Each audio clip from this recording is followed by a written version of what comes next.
Welcome to Lakshmi food. સ્વાગત છે તમારું મારી યુટ્યુબ ચેનલમાં. તો ચાલો, મકાઈની ઘણી બધી વસ્તુનો તો આપણે બનાવતા હોઈએ છીએ, પણ આજે આપણે મકાઈના લોટમાંથી એના વડા બનાવવાના છે. એકદમ સરસ ક્રિસ્પી, નાસ્તામાં પણ ખાઈ શકો અને જમવામાં પણ ખાઈ શકાય એવા ક્રિસ્પી વડા બનાવીને આપણે તૈયાર કરી લેવાના છે. તો મકાઈના વડા બનાવવા માટે મેં અહીંયા મકાઈનો લોટ લીધેલો છે. આપણે અહીંયા 250 ગ્રામ જેવો મકાઈનો લોટ લઈ લેવાનો છે અને મેં એકદમ નાની વાટકી ભરી અને ઘઉંનો લોટ લીધેલો છે, રોટલીનો લોટ. લીલા ધાણા, કસૂરી મેથી, સફેદ તલ, ધાણા જીરું, એ મેં થોડો ગોળ લીધેલો છે ખમણીને, આદુ મરચાં લસણની પેસ્ટ, 2 થી 3 ચમચી જેવું દહીં, લાલ મરચું, ટેસ્ટ પ્રમાણે મીઠું, હળદર અને અજમો લઈ લીધેલો છે અને મોણ માટે આપણે તેલ લઈ લેવાનું છે.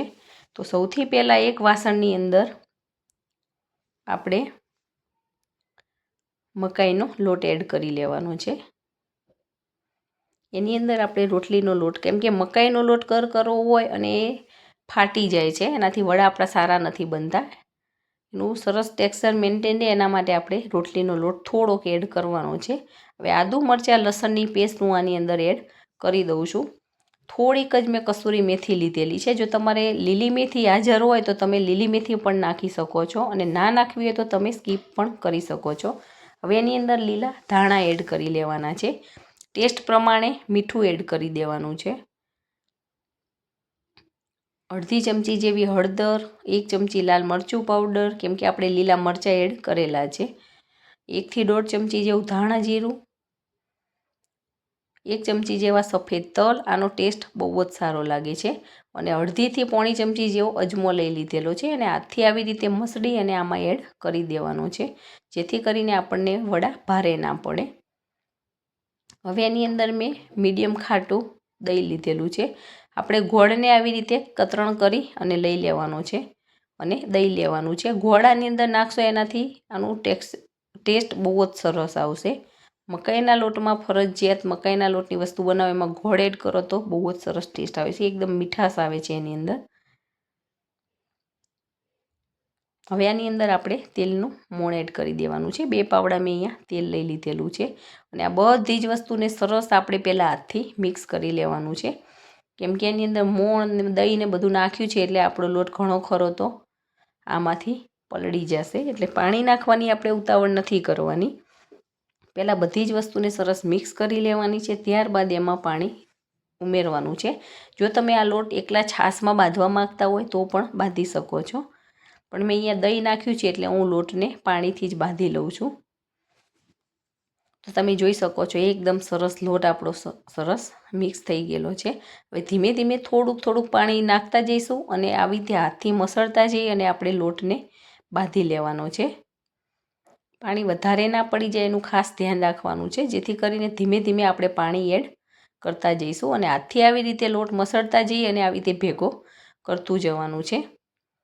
આ લોટ વધારે ટાઈમ પડ્યો રહે તો કાઠો થતો જાય છે, એટલે આપણે થોડોક મીડિયમ ઢીલો જ લોટ બાંધવાનો છે, અતિશય ઢીલો નહીં, મીડિયમ ઢીલો બાંધવાનો છે અને એને આપણે થોડીક વાર રેસ્ટ થવા દઈશું એટલે આપણો લોટ સરસ કાઠો થઈ જશે. તો તમે જોઈ શકો છો આટલી મીડિયમ સાઇઝનો આપણે ઢીલો બાંધવાનો છે.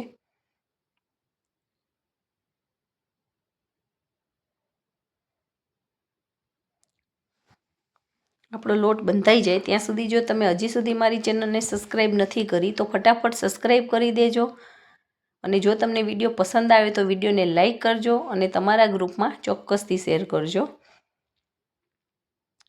અને વિડીયોને સબસ્ક્રાઈબ કરી અને બેલ આઇકોન દબાવવાનું ના ભૂલતા, જેથી કરીને આવનાર તમામ નવી રેસીપીના વિડીયો ફટાફટ તમારી સુધી પહોંચી જાય. અને તમે આ દરેક ટ્રીકને ફોલો કરજો, જેથી કરીને તમારા મકાઈના વડા બહુ જ સરસ બનશે. જો તમે પહેલી વખત બનાવતા હશો તો પણ આ વડા સરસ બનીને તૈયાર થશે. તો તમે જોઈ શકો છો ઓલમોસ્ટ આપણો લોટ સરસ આવી રીતે બંધાઈ ગયો છે, અને આવો મીડિયમ થીક એવો લોટ આપણે બાંધવાનો છે, નહીં એકદમ કઠણ કે નહીં એકદમ ઢીલો. અને થોડુંક તેલ નાખી અને લોટને આપણે સરસ કૂણવી લેવાનો છે. આવી રીતે સરસ તેલવાળું કરી લેવાનું છે, જેથી કરીને શાઇનિંગ પણ સરસ આવે અને આ એનું ફર્મેન્ટેશન પણ બહુ જ સરસ થઈ જાય છે. આ લોટને થોડોક સરસ એવો વધારે મસળવાનો છે. જેટલો તમે મસળશો એટલે આપણા વડા ફાટશે પણ નહીં અને ટેસ્ટ પણ સારો આવશે, એમાં મીઠાશ સારી આવશે. તો 2 હાથથી સરસ આવી રીતે મસ્ત બનાવી અને આને આપણે 15 થી 20 મિનિટ માટે રેસ્ટ કરવાનો છે આ લોટને. હવે આની ઉપર હું સરસ ઢાંકણ ઢાંકી અને 15 થી 20 મિનિટ સુધી આને રહેવા દઉં છું. આની ઉપર તમે કપડું પણ ઢાંકીને રાખી શકો છો, પણ હું એક તપેલી ઢાંકી અને રેસ્ટ થવા દઉં છું. તો 15 થી 20 મિનિટ પછી તમે આપણા લોટને જોઈ શકો છો. મીડિયમ થીક એવો આપણો સરસ લોટ થઈ ગયો છે. પાણી બધું જ એની અંદર શોષાઈ ગયું છે અને એકદમ કઠણ પણ નથી થઈ ગયું, જેથી કરીને આપણને સરસ મજા આવશે વડા થેપવામાં. હવે પાછો હાથથી આવી રીતે સરસ લોટને મસળી લેવાનો છે અને આના એકદમ નાના નાના મીડિયમ સાઇઝના લુવા બનાવી લેવાના છે. તો લોટને આવી રીતે 2 થી 3 ભાગમાં આપણે આવી રીતે ડિવાઈડ કરી લેવાનો છે અને આમાંથી આપણને જેવડી સાઇઝના જોતા હોય એવડી સાઇઝના લુવા બનાવી લેવાના છે અને એના વડા થેપવાના છે. બહુ અતિશય મોટા લુવા નથી બનાવવાના અને વડા પણ બહુ જાડા નથી બનાવવાના, નહીં તો અંદરથી કાચા રહી જાય છે. એટલે મીડિયમ થીક એવા આપણે વડા થેપવાના છે. અને એક નાનો લુવો લઈ અને 2 હથેળીની મદદથી વચમાં આવી રીતે આપણે જેમ રોટલો ટીપતા હોય એમ સાઈડથી આવી રીતે ટીપતું જવાનું છે અને બધા જ વડા આવી રીતે થેપી લેવાના છે. તો તમે જોઈ શકો છો મીડિયમ થીક એવા આપણા વડા થેપાઈને તૈયાર થયા છે. બધા જ વડાને આપણે આવી રીતે થેપી અને એક પ્લેટની ઉપર લઈ લેવાના છે. જો તમને હાથમાં ચોંટતો હોય એવું લાગે તો તમે હાથમાં સહેજ પાણી અથવા તો તેલ પણ લગાવી શકો છો.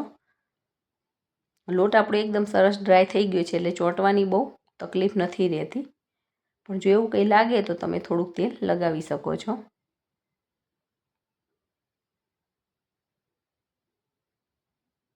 તો આવી રીતે બધા જ વડાને થેપી લેવાના છે. તો તમે જોઈ શકો છો બધા જ વડા આપણા આવી રીતે થેપાઈને તૈયાર થઈ ગયા છે. એક બાજુએ મેં તેલને ગરમ થવા માટે મૂકી દીધેલું છે. તેલ આપણું સરસ ગરમ થઈ જાય પછી આપણે આ વડાને તળી લેવાના છે. તેલ એકદમ અતિશય કડક નથી આવવા દેવાનું, નહીં તો આપણા વડા ઉપરથી દાઝી જશે અને અંદરથી કાચા રહી જશે. તેલમાં આવા બબલ્સ દેખાવા માંડે પછી આપણે એની અંદર સહેજ લોટ નાખી અને જોઈ લેવાનું છે. તરત જ ઉપર આવી જાય તો આપણું તેલ સરસ આવી ગયું હોય ને વડા તળવા માટે પરફેક્ટ હોય. તો ધીમે રહીને સાઈડની કિનારી ઉપરથી વડા આવી રીતે 1 બાય 1 આપણે મૂકતા જઈશું, જેથી કરીને તેલના છાંટા આપણી ઉપર ના પડે. અને આની અંદર સમાય એટલા વડા આપણે ઉમેરી દેવાના છે. અતિશય ફૂલ નથી કરી દેવાનું, નહીં તો વડા ફૂલાશે અને એને પાકવાની અંદર ફરવાની જગ્યા નહીં રહે. એટલે આપણે 6 થી 7 વડા આની અંદર ઉમેરી અને તળી લેવાના છે. વડા નાખી અને તરત જ આપણે એને હલાવવાના નથી. થોડીક વાર વડા આપણા ઉપર આવવા માંડે પછી આપણે એને ઝારાની મદદથી ઉપર નીચે કરી લેવાના છે. ત્યાં સુધી એને આવી રીતે જ પાકવા દેવાના છે. એની જાતે થોડાક ઉપર આવવા લાગશે. તરત જ આપણે ઝારો ફેરવીએ તો આપણા વડા તૂટવાની પણ બીક લાગે છે, એટલા માટે. અને વડા એડ કરીએ ત્યારે ગેસની ફ્લેમ ફૂલ રાખવાની છે અને આવી રીતે આપણે જ્યારે પલટાવતા હોય ત્યારે ગેસની ફ્લેમને મીડિયમ કરી લેવાની છે. એકદમ લો નથી રાખવાની, નહીં તો તેલ ઠંડુ થઈ જશે તો વડાની અંદર આપણું તેલ બધું જ ભરાઈ જાય છે. એટલે આપણે મીડિયમ ગેસની ફ્લેમ ઉપર વડાને આવી રીતે ફેરવતા જઈશું અને વડાને તળતા જવાના છે. ઘણા ખરા વડા સરસ ફૂલાઈને તૈયાર થઈ ગયા છે અને ખાવામાં એકદમ સરસ લાગે છે. વડા તળાય એટલે એમાંથી સુગંધ પણ બહુ જ સરસ આવી રહેલી છે. તો આ દરેક ટ્રીપને ફોલો કરી અને તમે આ વડા ચોક્કસથી બનાવજો અને તમારા વડા કેવા બને છે કમેન્ટમાં મને ચોક્કસથી કહેજો. જો તમે પહેલી વખત બનાવતા હશો તો પણ તમારા વડા બનીને સરસ તૈયાર થવાના છે. તો મારી વિડીયોમાં તમે છેલ્લે સુધી બન્યા રહેજો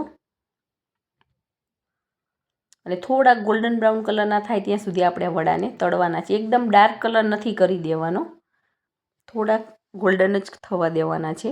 અને મીડિયમ ગેસની ફ્લેમ ઉપર આપણે તળીએ છીએ એટલે અંદર અને બહાર બધા જ રીતે સરસ તળાય છે.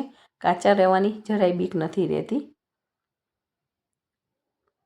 થોડી વારે આને આવી રીતે ચલાવતા જવું પડે છે.